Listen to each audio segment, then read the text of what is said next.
Estava com sede. Boa noite, irmãos. Que a graça e que a paz de Cristo seja multiplicada na vida de vocês. Amém. Tá tudo bem com vocês? Tudo em paz aí? Amém.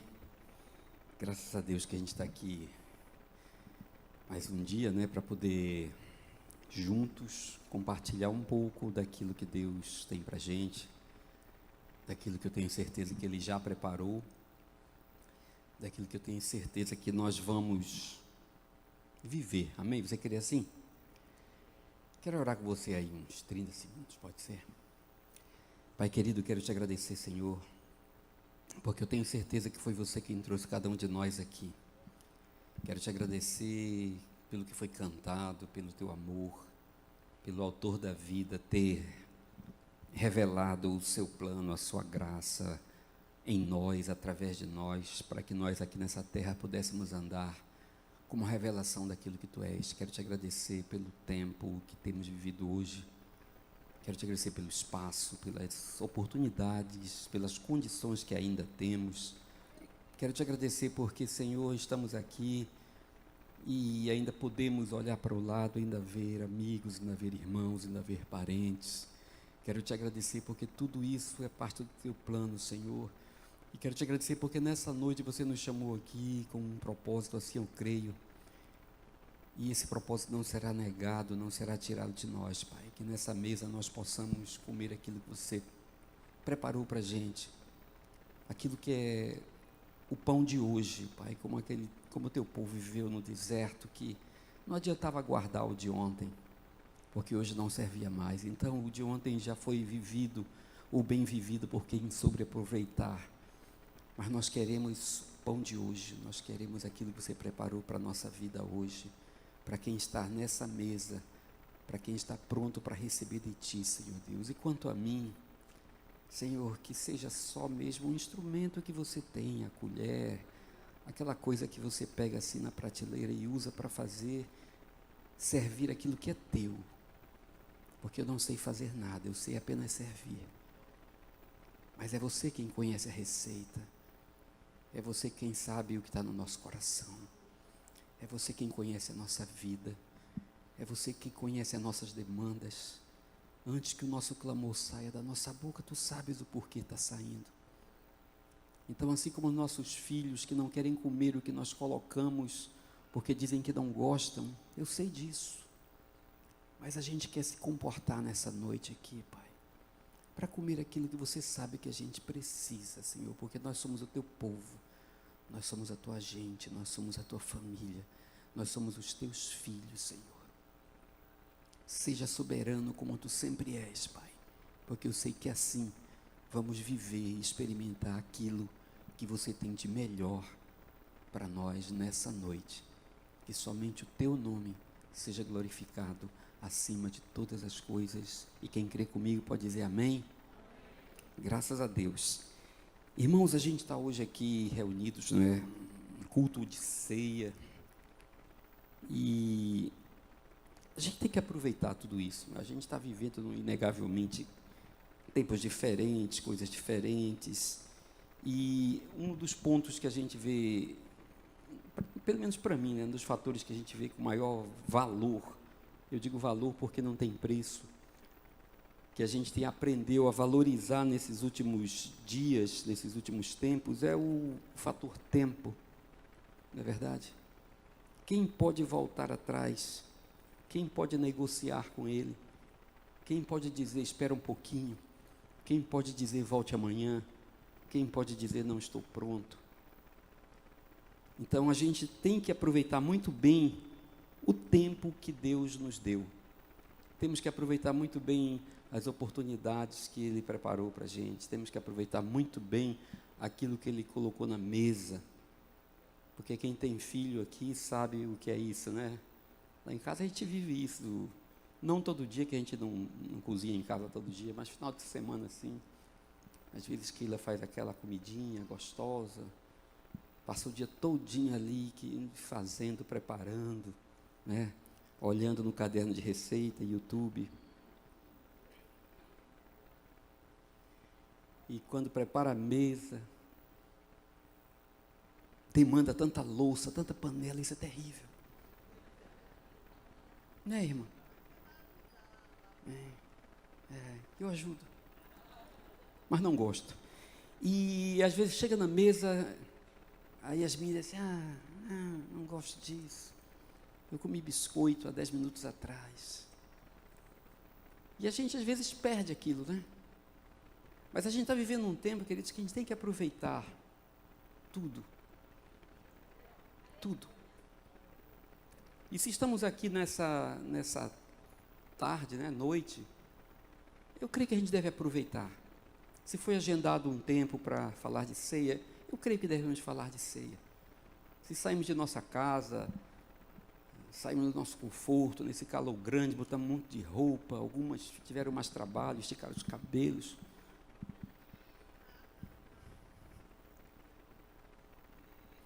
De máscara. Então vamos aproveitar isso.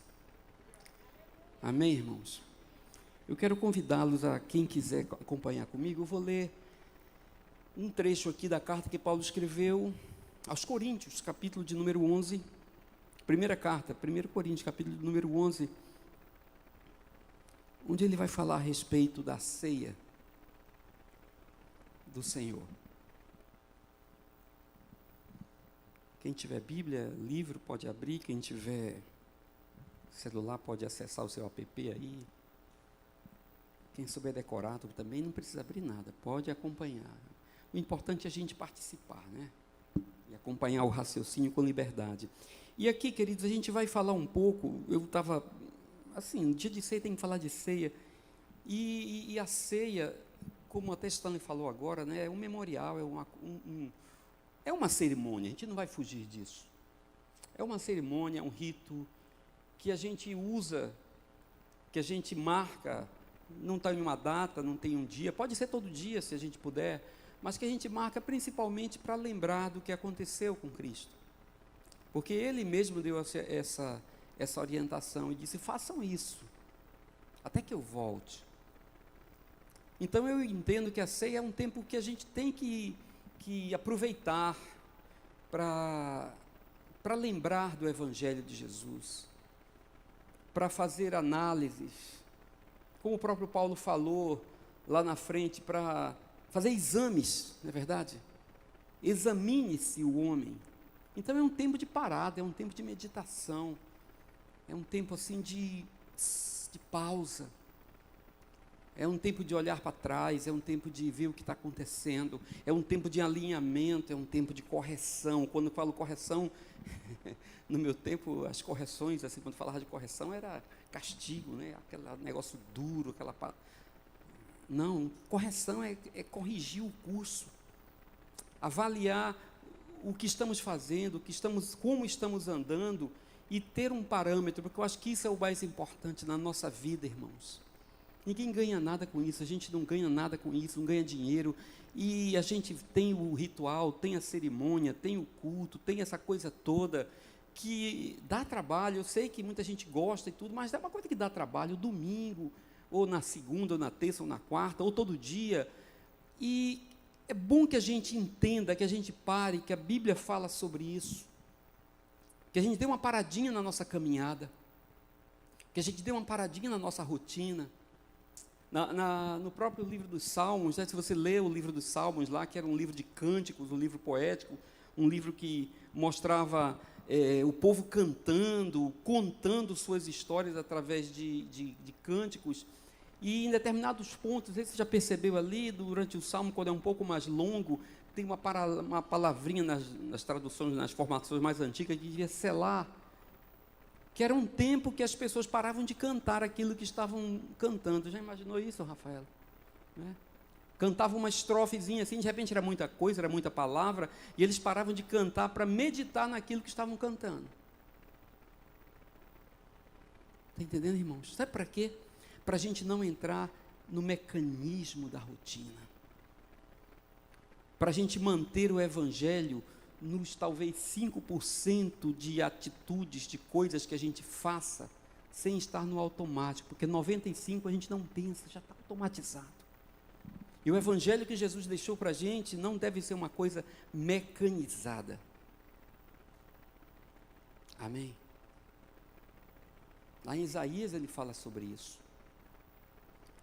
Quando o povo reunia, fazia o culto, cantava, a banda tocava, fumaça, tudo aquela coisa, o povo levantava as mãos e Deus disse: Isaías, manda esse povo parar, porque o cântico deles está doendo no meu ouvido, porque a adoração deles é mecanizada.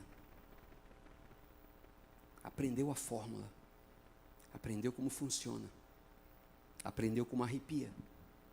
E o culto de ceia, queridos, Paulo disse que é para a gente parar e fazer exames da nossa vida, porque nós estamos aqui, no meu entendimento, nessa terra, seguindo o evangelho de quem? De Jesus. Então, avaliar se aquilo que nós estamos fazendo é o evangelho de Jesus, avaliar se a nossa prática está coerente com o evangelho de Jesus, analisar realmente, examinar os nossos atos, os nossos ritos, vamos dizer, que todos nós temos. A gente tem rito para tomar banho, para fazer a barba, para tudo, mas para avaliar se isso que a gente está vivendo, que a gente está chamando de evangelho, que nós chamamos, que nós aprendemos, se realmente é o evangelho que Jesus Cristo, o Filho de Deus, nos ensinou, porque isso é bíblico. É para parar, para pensar, se a gente está aqui, de repente, num ritual mecânico, para chegar logo com medo da segunda-feira ou da semana, ou se nós estamos relembrando o sacrifício de Jesus Cristo, o significado dele e por que ele fez isso. Então aqui o apóstolo Paulo está falando sobre isso. Eu quero começar a ler com vocês a partir do versículo de número 17. Todos acharam? Já deve estar aqui em algum lugar, né? Ainda não. Ah, já está ali. Coisa boa. Daqui a pouco vamos colocar um Alexa aqui, né? Alexa, Coríntios, aí já vai aparecer, né? Aí o rapaz de lá já vai poder meditar, assim, também junto no culto, né? E diz assim: entretanto, nisto, Paulo está escrevendo uma carta para os irmãos da igreja de Corinto, tá certo? Entretanto, nisto lhes vou dizer, eu não os elogio, pois as reuniões de vocês mais fazem mal do que bem. Eu estou adiantando um pouquinho, mas você volta para entender o contexto. Paulo havia sido informado que os irmãos lá estavam fazendo tudo, era uma igreja que tinha muitos dons, muitos talentos, e não estavam devendo nada em termos de ritual, em termos de cerimônia, vocês vão ver aqui. E ele começa no versículo 17 com essa chegada: olha, eu não vou elogiar vocês no aspecto que eu vou definir agora, que nós vamos conversar agora. E ele diz: nisso eu não os elogio, porque as reuniões de vocês mais fazem mal do que bem. Os cultos de vocês mais fazem mal do que bem. E ele está falando de um culto de quê? De ceia. E parece que na nossa cabeça não faz sentido você reunir as pessoas para fazer um culto, chamar a banda, abrir a Bíblia, colocar os elementos. Parece que não faz sentido na nossa cabeça isso aqui fazer mal para alguém. Estão entendendo, irmãos? Mas Paulo estava dizendo que naquele caso específico, não estou falando de nós aqui, a gente é diferente. Naquele caso específico ele disse: a reunião de vocês está fazendo mais mal do que bem. Versículo de número 18. Em primeiro lugar, eu ouço que quando vocês se reúnem como igreja, vocês se reúnem como igreja. Não necessariamente era a representação de igreja, mas vocês se reúnem como a igreja, e as pessoas que olham vão ver ali e vão dizer: o que é aquilo ali? Aquilo é a igreja. Quem passa na rua vai ver uma reunião aqui e vai dizer: o que é aquilo ali? Aquilo é a igreja. Vocês pensam na responsabilidade disso, irmãos? Quem são aqueles? Aqueles são seguidores de quem? De Jesus. Quem são aqueles? Aqueles são os homens, as mulheres, o povo que acreditou no que Jesus falou, no que ele deu de exemplo com a própria vida, e estão seguindo o que Jesus ensinou. Porque nós fomos chamados para quê? para sermos cantores, nada contra, coisa maravilhosa os cantores, para sermos pregadores, não. Atos capítulo 1, Jesus disse assim: vocês serão minhas testemunhas.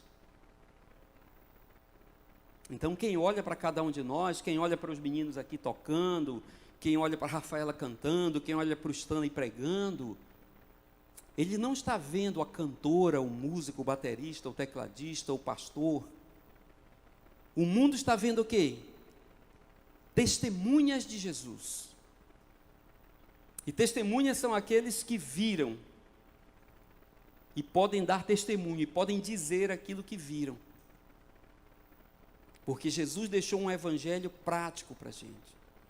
Jesus deixou um evangelho que precisa de experiência. Jesus deixou um evangelho que precisa de conhecimento prático, de causa própria, para que você possa falar e cada um possa dizer aquilo que sabe, que vive, que conhece e que morre por aquilo que aprendeu com quem?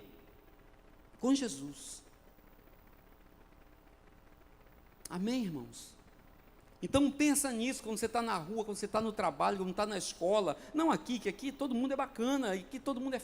Mas quando está lá fora, as pessoas estão vendo ali testemunhas de Jesus. E aquilo que nós fazemos, as pessoas vão entender assim: poxa vida, esse cara viu Jesus fazendo isso. Amém? Isso alegra o seu coração. Isso dá vontade de você cantar. Então Paulo diz assim: olha, quando vocês se reúnem como igreja, há divisões entre vocês, e até certo ponto eu creio, pois é necessário que haja divergência entre nós. Não tem problema nenhum em ter pontos de vista diferentes, não tem problema nenhum inicialmente em ensinar coisas diferentes. Pode haver divergência no meio do povo ou não. Isso aqui não é um negócio ditatorial. Paulo falou sobre o culto racional. Nós não estamos aqui dopados, nós não estamos aqui com a cabeça alienada a nada. Então, de repente, um irmão traz uma coisa, o outro traz outra, e há uma divergência. Paulo disse: não tem problema nenhum com isso.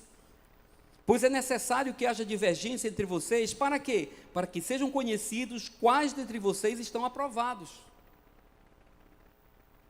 Então, pode ter divergência, mas a verdade tem que ser estabelecida, e deve haver humildade para aqueles que reconheçam que estavam errados ou que não estavam com a verdade, se inclinem e caminhem juntos.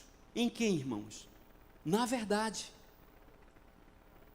Em Cristo, em Jesus. Não é Levi, não é Paulo, não é Pedro, não é Stanley, é em Cristo. Ele é o caminho.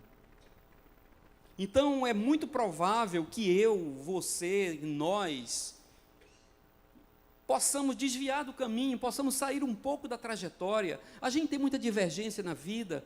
Hoje em dia a gente está dirigindo na rua aqui, no trânsito, e uma distração, o celular que toca, você vai escrever uma mensagem, passar um vídeo, fazer um download, tudo isso a gente faz quando está dirigindo. E quando você pensa que não, o carro está saindo do curso. Você está pecando? Não, você está distraído. Você perdeu o rumo de casa, você está indo... Não, você está indo no rumo de casa. Você só está o quê? Distraído, irmão. Então, sem condenação para a sua vida. Sem condenação em relação a isso. O que Paulo falou é que nós não podemos ficar e mantermos uma opinião errada, uma condição errada, e a verdade não seja estabelecida. Vamos para frente. Versículo de número 20. Quando vocês se reúnem, não é para comer a ceia do Senhor. Queridos, aqui ele vai começar a falar um aspecto que é muito importante para a gente. A gente não está aqui para viver para a ceia do Senhor. O objetivo da nossa vida como cristãos não é uma cerimônia mensal ou quinzenal. Mas isso faz parte de um contexto para que a gente tenha um entendimento a respeito do porquê das coisas. Nós vivemos ou procuramos viver não a cerimônia da ceia, não a cerimônia do batismo, não o culto que a gente faz no domingo. Nós fomos chamados para viver o Evangelho de Jesus. E o que é o Evangelho? O Evangelho é boa nova. O Evangelho é notícia boa. O Evangelho é algo que tem que ser comunicado às pessoas. O Evangelho é algo que tem que ser passado para as pessoas, como Jesus nos ensinou, passando para os seus discípulos, para os mais próximos, e eles iam passando e chegou até nós. Então nós não estamos aqui como objetivo da nossa vida, irmãos, fazer o culto do domingo, ou fazer o culto da quarta ou da terça. Tudo isso faz parte de um contexto, mas não é a finalidade da nossa vida. A gente não pode viver como eu vivi um tempo, pensando no culto da ceia. Porque se nos dias próximos ao culto da ceia, o pastor Bonés deve lembrar dessa história, né? A gente ficava pensando naquele culto, a gente não fazia nada de errado, e travava tudo. E os outros dias tudo bem, quando tinha assim um raio, mas naqueles tempos a gente ficava com medo. Então aquilo parece que era uma finalidade de vida para a gente. Naquele dia a gente tinha que estar bem, naquele dia a gente tinha que estar consagrado, naquele dia que a gente tinha que estar pronto. Naquele dia a gente podia vestir a roupa branca, era comum ir de roupa branca, a pureza e tal, para participar da ceia do Senhor. Porque nós aprendemos, e nada de errado, foi o que chegou para a gente, que era muito importante a cerimônia, a gente tinha que estar pronto para aquilo, a gente tinha que estar preparado para aquilo, os elementos tinham que estar prontos, organizados. Mas muito tempo atrás, há 2000 anos atrás, no tempo que Paulo, contemporâneo com Jesus, Jesus acabou de morrer, e logo nesse tempo aqui, com pouquíssimo tempo, a igreja de Corinto já estava vivendo, queridos, um mundo ritualístico em cima do Evangelho. O Evangelho que Jesus mesmo preparou e o qual ele não fez nenhuma cerimônia para mostrar como era que funcionava ser um cristão, como era que funcionava viver o Evangelho dele. Então, a comunicação do Evangelho que Jesus nos ensinou foi através de um processo que necessariamente não depende de uma cerimônia, que pode ter, mas o apóstolo Paulo está dizendo que isso aqui, só como cerimônia, não comunica Cristo. Amém, irmãos? E nós estamos aqui nessa noite para pensar, para meditar, se o nosso Evangelho, o nosso não, se o Evangelho que nós estamos vivendo ou praticando, está comunicando o que Jesus Cristo deixou para a gente. Que o apóstolo Paulo disse assim, olha, não é a ceia do Senhor. Por que, Levi? Porque cada um come para a sua própria ceia, sem esperar uns pelos outros. Só por isso. Mas o pão estava, o vinho estava, a mesa estava posta, todo mundo organizado, todo mundo chegou no dia, a música rolou legal. Mas Paulo estava alertando, queridos, que o princípio do Evangelho não é esse. Paulo estava alertando que o princípio que Jesus Cristo veio apresentar para a gente, para que servisse de exemplo, e ele foi o primeiro exemplo, não é esse. Porque nós não procuramos a Deus, nós não procuramos o Evangelho, nós não deveríamos viver o Evangelho para resolver as nossas próprias demandas, as nossas próprias necessidades. Paulo estava dizendo que estava tudo certo, o sentido estava errado, a coisa estava fazendo mal, porque ninguém estava olhando para o outro, porque ninguém estava olhando para quem estava do lado, porque cada um estava comendo e bebendo, pensando em si próprio.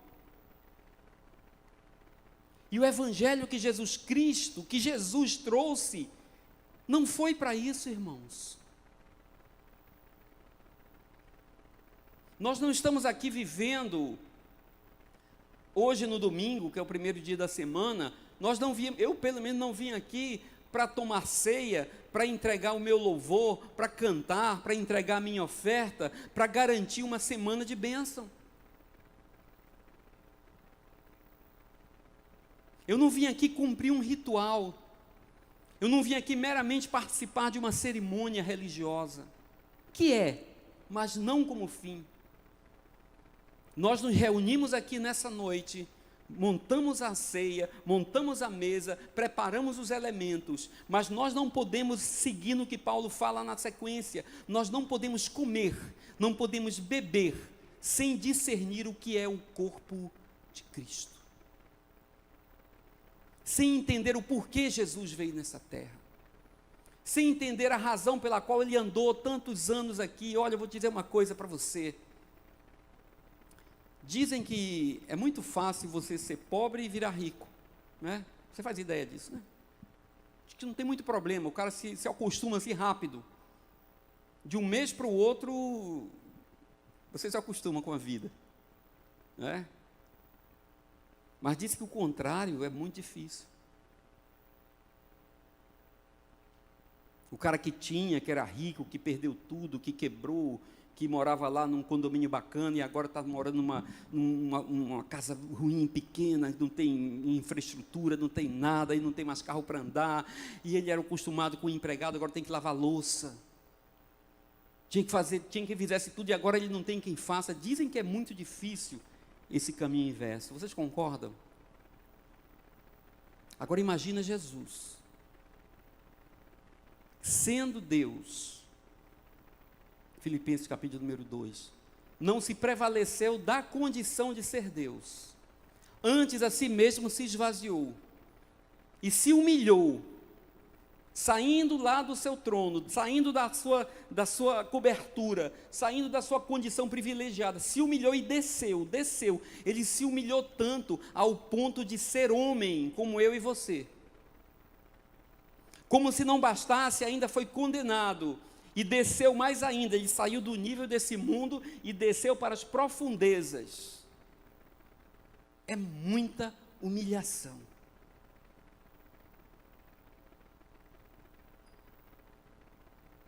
E ele fez isso por um único motivo: para dar exemplo, para dizer o que é que funciona, para dizer o que é o Evangelho, para dizer como é que nós temos que fazer, para ensinar. Jesus nunca escreveu nenhum livro, outras pessoas escreveram os livros. Tudo que ele nos ensinou através de exemplo, vivendo, fazendo. Quem chegou perto dele e disse assim: eu queria saber esse negócio aí, eu quero andar nessa onda aí, como é? Ele disse: fácil, anda comigo, me segue, veja o que eu faço, siga os meus passos, o que eu fizer você faz. Mas eu queria um curso rápido, eu queria uma maratona de final de semana. Não funciona assim.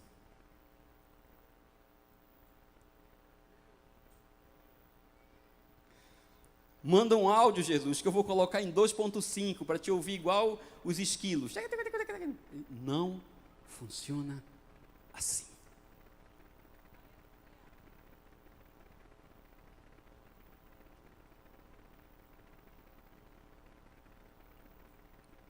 Jesus não inventou uma religião. Jesus não inventou o cristianismo. Jesus nos apresentou uma forma de viver e andar passo a passo, olhando para Ele, autor da vida, aprendendo com o mestre da vida. Ele não fez um curso com Paulo Vieira no final de semana e saiu ensinando as pessoas a ter sucesso na vida, não, irmão. Ele criou a vida. Ele não pensou uma carreira profissional para você, ele não pensou uma carreira de sucesso, ele não pensou um sucesso profissional na sua vida como advogado, professor, médico, que você pode viver. Não, ele não pensou isso, ele pensou a eternidade, ele pensou o infinito, ele pensou muito mais além do que eu possa imaginar, aquilo que o olho não viu, que o ouvido não ouviu, que nunca subiu no coração do homem, aquilo que eu nem cheguei a desejar como bom para mim, Deus tem preparado, porque Ele é o autor da vida, Ele é o nosso melhor consultor, Ele é o nosso melhor orientador, porque Ele sabe que cada um de nós precisa. Ele se humilhou, viveu como homem para nos dar exemplo, para que ele possa ter, como é que chama hoje a palavra que é muito assim legal na internet? Autoridade. É quando você fala e sabe o que fala, e sabe por que fala, porque tem experiência do que fala. Então quando ele diz assim, olha, fica tranquilo, te acalma. Eu já passei por isso. Quando a gente chora, se desespera, cai no chão e diz que não vai aguentar e só tem aquele dia, ele diz assim, olha, você não está aqui por acaso, eu avisei, no mundo você teria muita tribulação. Isso é o Evangelho de Jesus, palavras dele. No mundo vocês vão ter muita tribulação, João capítulo 16, vocês vão ser abandonados, vão sair de casa, vão ser dispersos, vão ter tribulações, mas tenham bom ânimo. Porque eu também fui abandonado, jogado, disperso, perseguido, injustiçado, humilhado, traído, abandonado. Mas eu venci o mundo. No mundo, como um homem igual a você. Olha o meu exemplo. Se eu posso fazer, você também pode.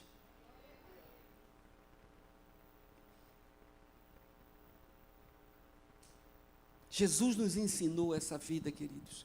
E a gente tem, nesse tempo todo correndo, esse tempo todo que tem andado lá nesses 2000 anos, passou por muita coisa, a gente pegou um evangelho assim, com um bonde andando, com tanta coisa, que a gente não para, irmãos. Que a gente não para meditar de onde veio, não para procurar as origens, não para, como eu digo assim, para ficar puxando a cordinha, para ver onde essa cordinha vai dar, porque de repente essa cordinha para no devaneio de alguém, na loucura de alguém, no sonho de alguém, e não para em Jesus Cristo, não termina na mão dele. Qualquer teologia, qualquer doutrina que não termina na mão de Jesus não é dele. Independente do ritual, independente de quão bonito esteja, independente de quão bonito você fale, ainda que eu fale a língua dos homens e dos anjos. Quantas pessoas são iludidas porque ouvem alguém falar a língua dos anjos? Mas não segue o exemplo do meu mestre, porque não ama. Porque não olha para o outro. Porque defende o próprio interesse. Porque luta só por aquele que interessa, que é ele mesmo. Porque come todo o pão na mesa, bebe todo o vinho, e ao lado dele tem alguém com fome e com sede. Paulo disse, isso não é a ceia do Senhor. Por mais bonito que esteja, por melhores que estejam os elementos, vocês não estão fazendo a ceia do Senhor. Essa reunião faz mal. Esse evangelho faz mal. Porque o que Jesus veio pregar para a gente foi uma caminhada, queridos, e nós focados no nosso prazer, na nossa própria vida, naquilo que achamos que é interessante, naquilo que achamos que é o que vai resolver o nosso problema, a gente tem esquecido o exemplo de Jesus, e a gente tem procurado as soluções mais práticas, mais diretas. É por isso que a gente não tem problema em ritual. A gente não tem problema em fazer uma cerimônia. A gente não tem problema nem com sacrifício. Se a gente começar uma linha aqui de pregar sacrifício para você ganhar a bênção, isso aqui detona. A gente não tem problema até o que muita gente fala, a gente não tem problema em dar oferta e dar dinheiro. Não, ninguém tem problema com isso.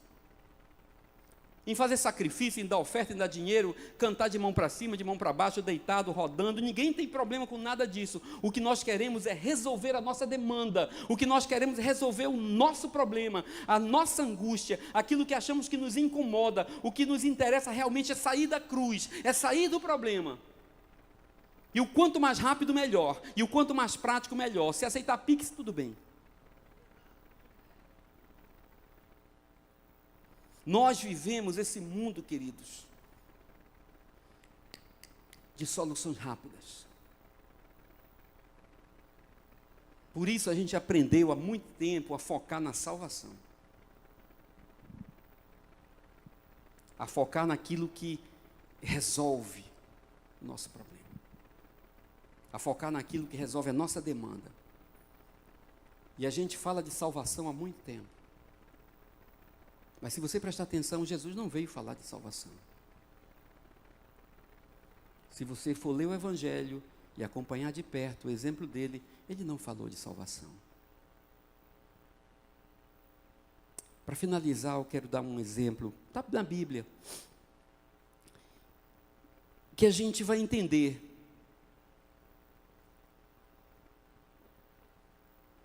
O que é o Evangelho?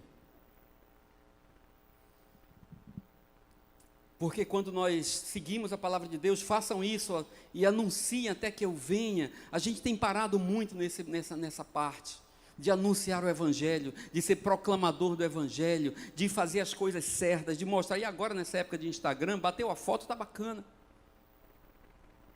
A gente tem ficado distraído em relação àquilo que Deus falou, e a praticidade, o pragmatismo tem nos conduzido para aquilo que é comum e que não é falha nossa. A gente quer isso mesmo. A gente vinha conversando sobre isso agora no carro, e esse tempo de pandemia e tudo, essas coisas difíceis, a gente não quer mais sair na rua, não. Poxa, a gente já só está pedindo em casa. Andar na rua, pagar estacionamento, sol quente, ainda chegar lá, perguntar por uma coisa, a pessoa diz, tem. Quando você vai, fica alegre, ela diz, não, tem não. Aí você volta, aí quando tem é mais caro. Não, dá muito trabalho isso. A gente pede no robozinho, a gente pede no aplicativo, não fala com ninguém, resolve, chega em casa, a gente não vê nenhum carteiro. Não estou falando que isso é pecado.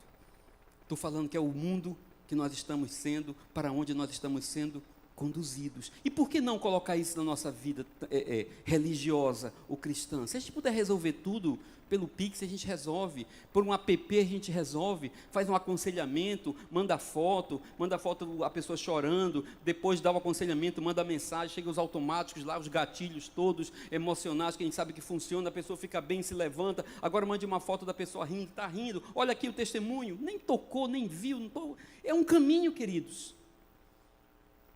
E quando o Evangelho começou a ser divulgado, anunciado, e a coisa começou a tomar proporções a partir de Constantino, né, e tal, a coisa pegou assim, um ritmo de escala, tinha que pragmatizar isso.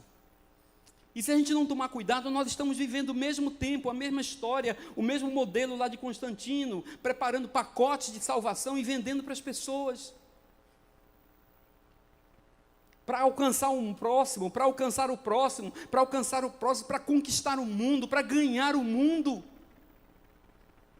Ah, mas Levi, é para ganhar o mundo para Cristo, então eu tenho que anunciar o Evangelho por mais e mais tempo, mais longe. Hoje foram 10 pessoas, 15 pessoas, 40 pessoas, eu quero 1.000, quero 1 milhão, porque eu quero anunciar o Evangelho para muita gente, até que ele venha. Mas a pergunta que eu faço hoje, nós estamos anunciando o Evangelho ou nós estamos comunicando o Evangelho?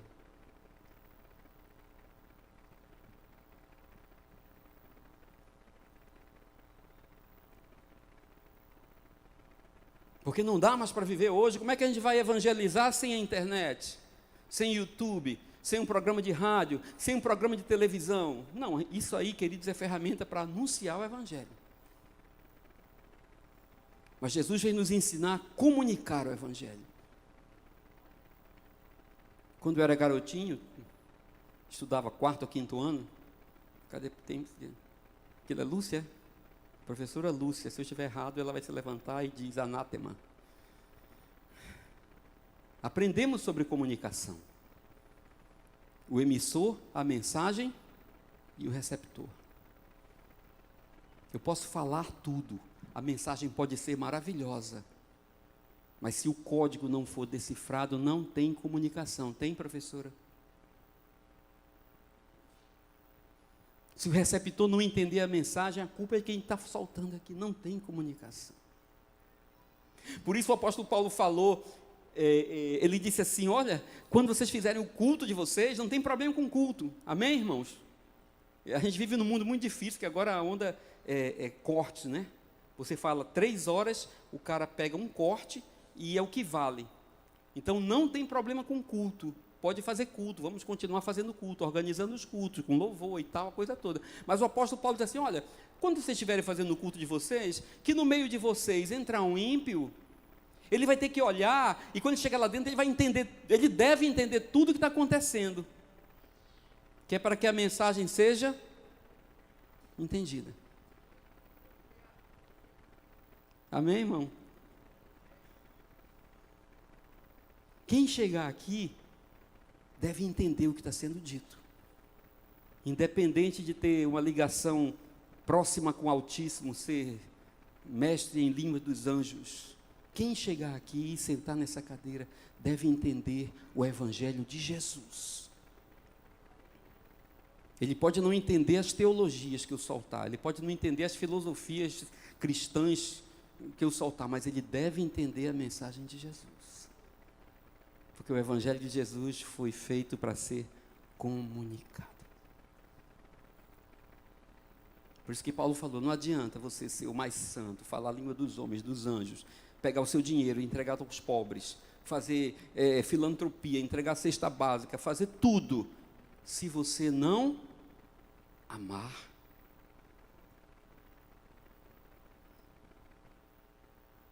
Você vai perturbar as pessoas.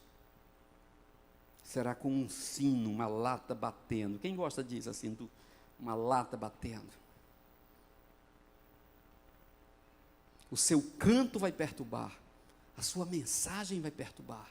Você vai ser um infortúnio no bairro, se você não amar o bairro no qual você está plantado.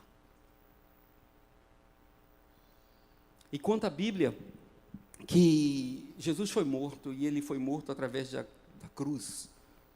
Todos sabem disso, nem só a Bíblia, a história. E diz que ele foi crucificado entre 2 homens. E, segundo a Bíblia, eram 2 homens malfeitores que haviam quebrado a lei. Estavam ali cumprindo uma penalidade. Aquilo não era nem ilegal, porque era lei, era a Constituição lá de Roma. E eles estavam crucificados ali junto de Jesus. E diz que um deles clamou por salvação.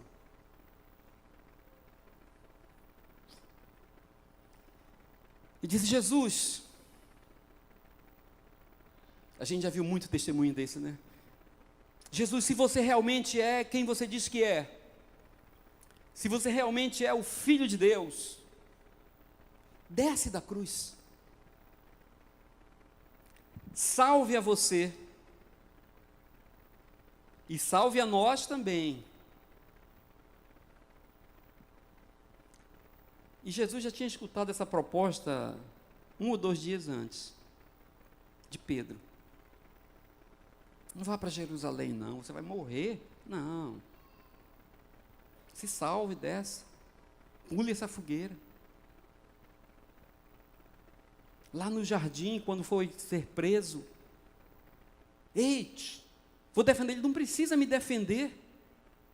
Se eu quisesse autodefesa, se eu quisesse autossalvação, eu estalava os dedos e uma legião de anjos resolvia isso aqui tudo, Pedro. Eu não preciso ser defendido. O Evangelho de Jesus não precisa de defesa, porque ele cumpre o seu papel independente de a gente achar que é justo ou não. E aquele homem disse, olha, salva, desce da cruz, salva todo mundo, que esse cara saia, mas que eu seja salvo também. Eu quero ser salvo. Irmãos, e se você, com muito carinho, com muito amor, com muita atenção, com muito temor a Deus, prestar atenção, talvez esse seja um evangelho que a gente pode estar vivendo. Onde a gente não se importa com quem vai ser salvo. Onde a gente não se importa com quem, aonde a bênção chega, ou quem ela pode alcançar, desde que alcance a mim também. Porque muitos, como aquele homem, eles viram em Jesus a possibilidade de resolver os seus problemas, a possibilidade de descer da cruz, a possibilidade de acabar com a tormenta, com o sofrimento, com a tortura, com a vergonha, a possibilidade de descer daquela cruz e recomeçar uma vida.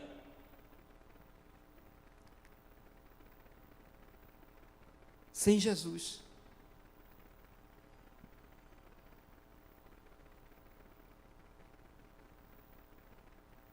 Porque para ele não importava para onde Jesus iria se descesse da cruz. Para ele não importava para onde aquele homem, o outro, iria se descesse da cruz. O que ele queria era descer da cruz e seguir a sua própria vida.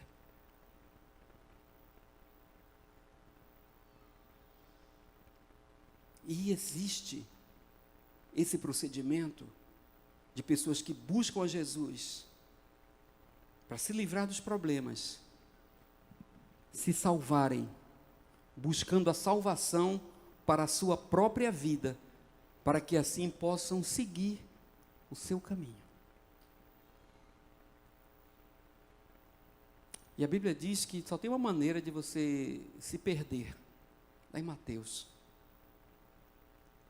E a única maneira que tem de você se perder é tentando se salvar.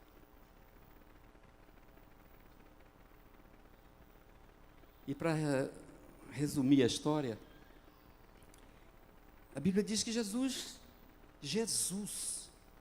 nem respondeu aquele homem. Um cara que clamava por salvação. Ele não deu resposta a ele. Mas a conversa seguiu com outro que estava lá, que era malfeitor também. E o cara disse para ele assim: olha, Jesus, quando você chegar lá nesse lugar que você disse que vai, que eu também nem sei se é, se lembra de mim, dá uma luzinha no WhatsApp.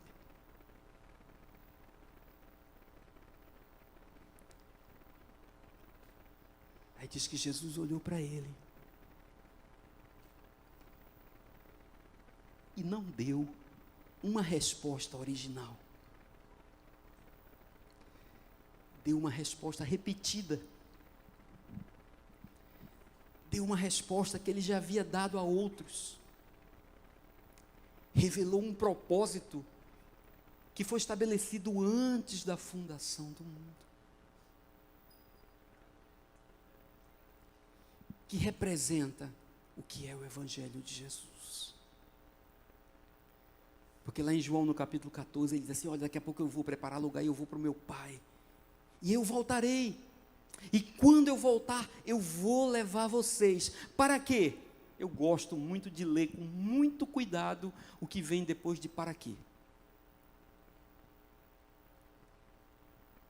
Para quê? Onde eu estiver, vocês estejam também.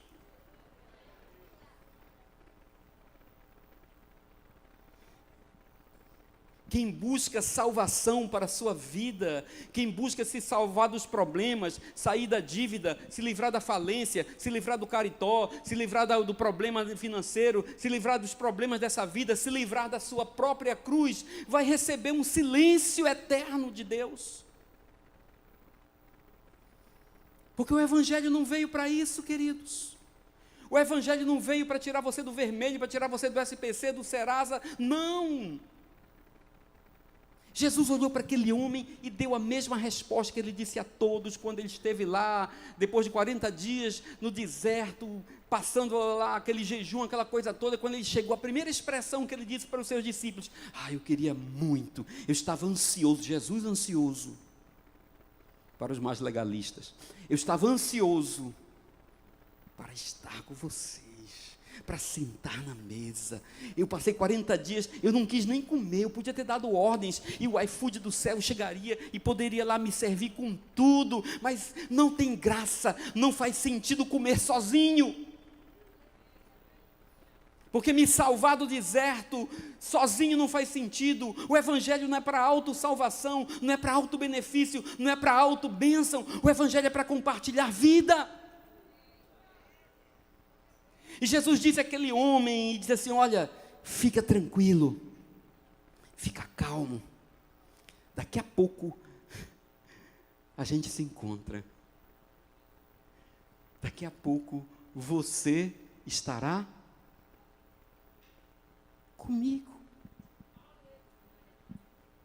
A proposta de Jesus, irmãos, não é distribuir vouchers de salvação, não é distribuir passaporte para o céu, não é distribuir ticket de entrada do trem que vai para a eternidade. A proposta do Evangelho, irmãos, é convivência, é vida, é andar junto.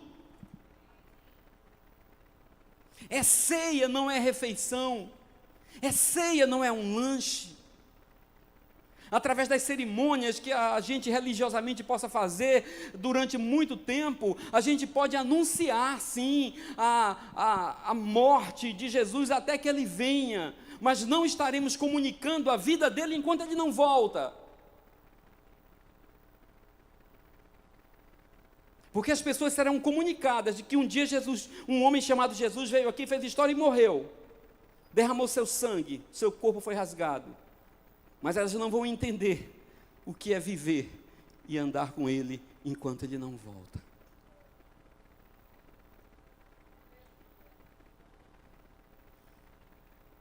Elas não vão entender o que é permanecer pendurado na cruz.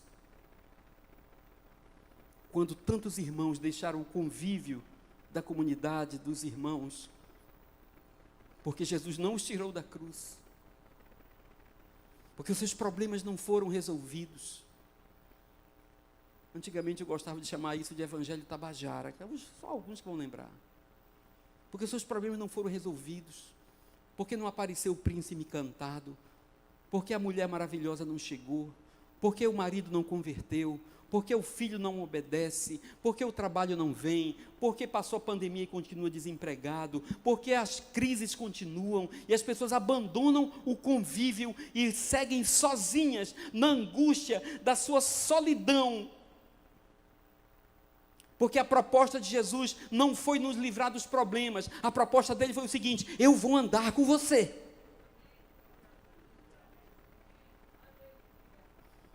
Quando ele entrou no barco com aqueles discípulos e disse, nós vamos para o outro lado, ele nunca disse que a gente ia flutuando, igual aquele negócio do conto do Aladim, que o barco voa.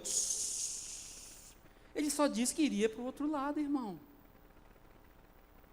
E olha que quem pregou no culto foi quem? Foi Jesus. Acabou o culto, ele disse, vamos para o outro lado. Entra no carro aí, entra na Kombi e vamos embora. Imagina o que pode acontecer comigo, que não sou Jesus. Saio daqui, furo o pneu do carro, o carro bate, vai dizer o diabo, o cão, perseguição. Não, irmão, é a vida. É a vida. A tempestade veio, jogou o barco para um lado, para o outro, todo mundo maluco e Jesus dormindo. Mas a questão ali não era acalmar o vento. A questão principal que Jesus estava ensinando é que não importa quanto vento tenha, quanta tempestade tenha, quanta crise tenha, Covid 1, 2, 3, 4, 5, 6, N. Vocês nunca estarão sozinhos, porque a minha proposta é que onde eu esteja, vocês estejam também. Então vocês estarão comigo. Isso é a salvação. A salvação não é um troféu para levar para casa, não é um certificado de discipulado, você não vai estar pronto nunca. A salvação é um estado de consciência saudável, crendo que onde você está, sabe que foi Jesus que te colocou ali e você não está sozinho.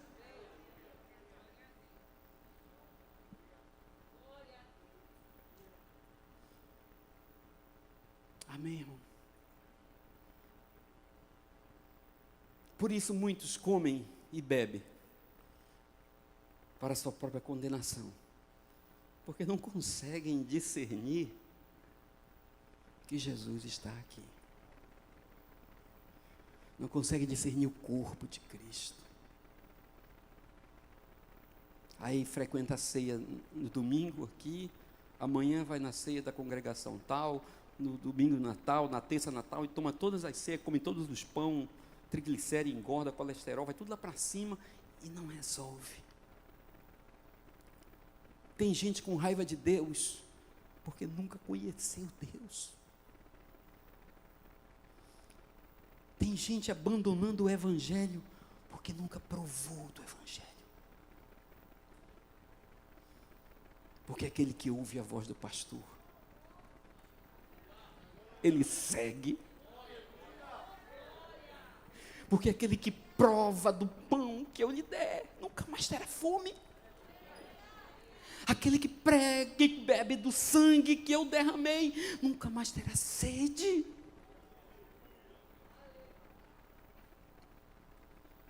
A gente não consegue conceber como tantas pessoas entram em situações difíceis. O meu texto preferido é a segunda metade da carta que alguém escreveu aos Hebreus, capítulo 11.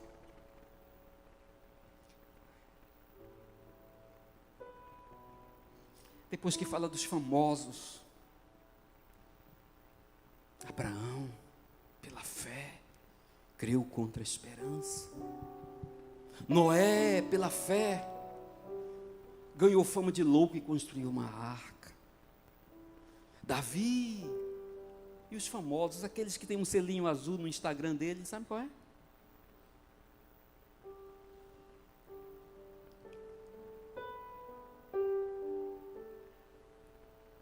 Aí na segunda metade do texto fala assim: homens que conheceram Jesus, que foram apresentados a esse Evangelho, que tiveram experiência com Ele, que foram rasgados, triturados, entregue às feras. Anônimos, não tem nome deles. E tem uma frasezinha lá no finalzinho que diz assim, presta atenção.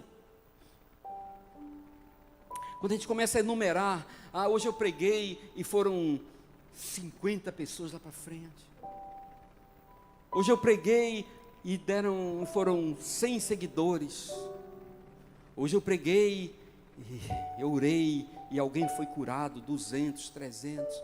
E a gente vai construindo esses currículos bobos,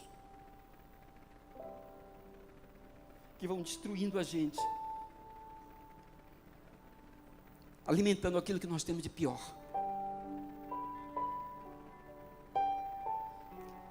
E ali diz que aqueles homens anônimos,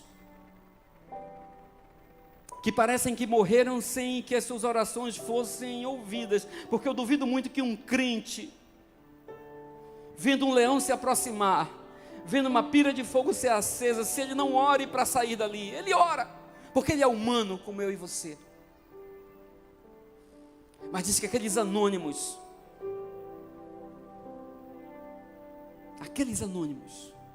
diz assim, homens dos quais o mundo não era digno deles.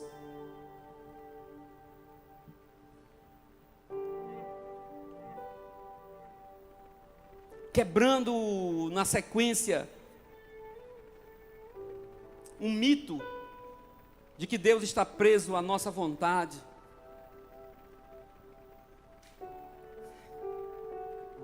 Homens que não viram a promessa se cumprir na sua vida,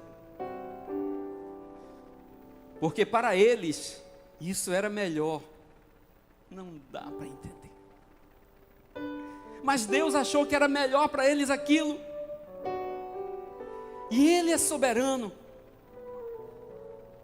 Porque se eu e você pedimos por socorro, pedimos para nos salvar, pedimos para não passar pela tribulação, Jesus também pediu. Mas Ele veio dar exemplo. Pai, se der, passa essa parte. Vamos pular para 40 dias depois, quando eu estou subindo para o céu, assim, bonito, e todo mundo com saudade de mim. Passa a tortura, passa a humilhação, passa o abandono, passa a angústia da morte. Porque Jesus tinha conhecimento, irmãos, Ele foi informado, Ele foi comunicado, foi anunciado a Ele que Ele iria morrer, que Ele iria passar por tortura, mas Ele não tinha a comunicação daquela experiência. Ele não sabia aquilo que era. Ele não sabia o que era morrer. Ele não sabia o que era sentir aquele cheiro. Mas na mesma hora ele disse: mas eu sei. Não é a minha vontade, é a tua vontade. Que seja feita a tua vontade, não a minha. E que venha para mim o que você tem certeza que é melhor para a minha vida e não aquilo que eu acho. Porque isso é o Evangelho.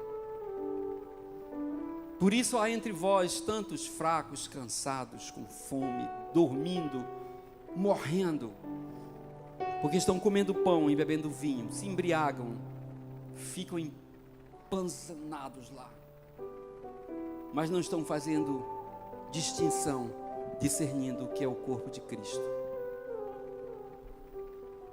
Estão ignorando que Jesus está sentado aí do teu lado.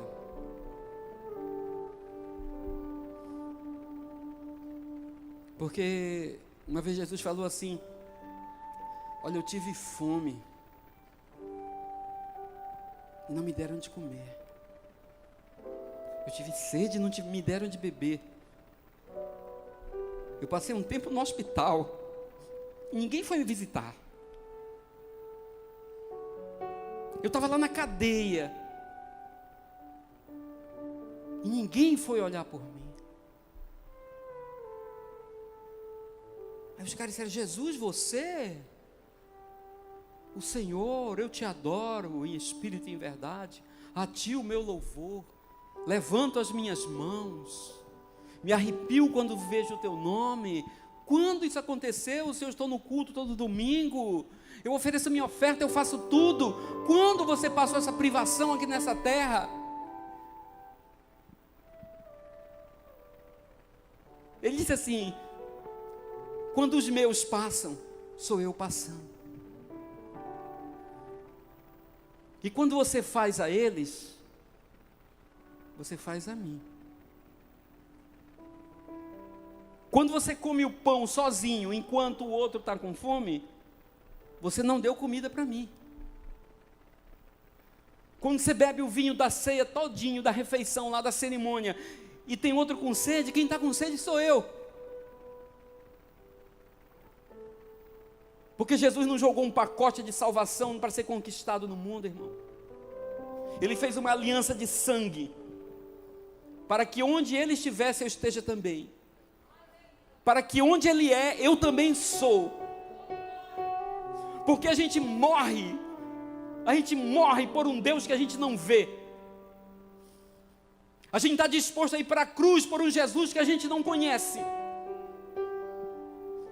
Mas nós não estamos dispostos a repartir um pedacinho de pão por aquele que está conosco dia a dia, lado a lado, batendo na nossa porta.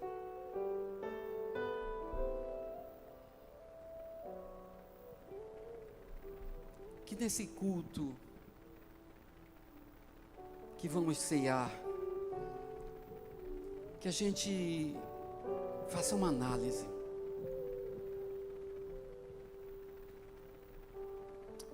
E que a gente possa verificar como pessoa, como família, como instituição, se a gente está só anunciando a morte de Jesus até que Ele venha. Ou se nós estamos comunicando a vida dele enquanto ele não volta. Porque ele está aqui rodando. E depois que ele morreu, conta a história na Bíblia, que a notícia tinha se espalhado. Imagina, top trend no Twitter. Hashtag Jesus ressuscitou e hashtag o corpo desapareceu. Tem crente para tudo. Então todo mundo sabia desse fato, já havia sido anunciado. Aqueles que andavam com ele também, os discípulos, já sabiam disso e lembraram do que ele havia falado. Olha, eu não vou ficar lá. Então todos tinham já essa informação. Mas diz que um dia alguns desses discípulos estavam caminhando numa estrada, indo para Emaús. Imagina essa cena. E chegou um homem não brilhoso, com LED, luzes assim, fluorescentes. Chegou um caminhando, um homem andando na estrada como eles. Começou a conversar com eles. E acompanhou na conversa. E eles foram falando, eu imagino até que falando da notícia, top trend do momento. E eles pararam, sentaram na mesa. E até então era uma pessoa normal.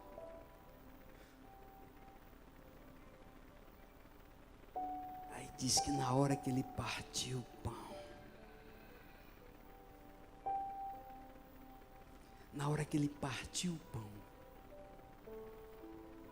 algo foi comunicado. Que pão? Ele mandou fazer um pão no céu, veio um pão especial, um trigo celeste? Não, um pão que estava lá, irmãos. Nós chamamos isso de sacramento, porque nós utilizamos elementos naturais. Pão, vinho, você compra de supermercado. Com isso a gente faz o ritual. Mas só se torna um sacramento quando esses elementos naturais comunicam uma virtude para quem participa. E essa é a diferença da ceia do Senhor. E depois, quando aquele homem saiu, a comunicação estava estabelecida, eles disseram: poxa vida, era ele, era um mestre. Nós soubemos quando ele partiu o pão, porque eu tenho certeza que ele partiu o pão e não comeu sozinho. Ele partiu o pão fazendo a mesma cerimônia que ele fez um dia antes de morrer, quando ele partiu o pão e disse: esse é o meu corpo que é partido por vocês. Por vocês, não por mim. E o outro disse: rapaz, é verdade. Quando ele falava, os olhos dele eram como de fogo. Porque não era blá blá blá. Ele dizia casa, mas não era o mesmo sentido. Tudo que ele falava fazia diferença, porque foi isso que ele veio falar. E isso a gente só vai conseguir, queridos, quando tiver experiência com ele. A proposta de Jesus não foi jogar um pacote, definir um manual de cerimônias e sentar no trono e ficar esperando. A proposta dele é uma caminhada conosco. Como dizia a música do tempo que eu era mais jovem, é o divino companheiro no caminho. Fica, Senhor, já se faz tarde. Não precisa um templo, não precisa um prédio, não precisa cerimônia, não precisa fazer a recepção. Tu tens meu coração como uma pousada. Fica, Senhor. Fica, Senhor.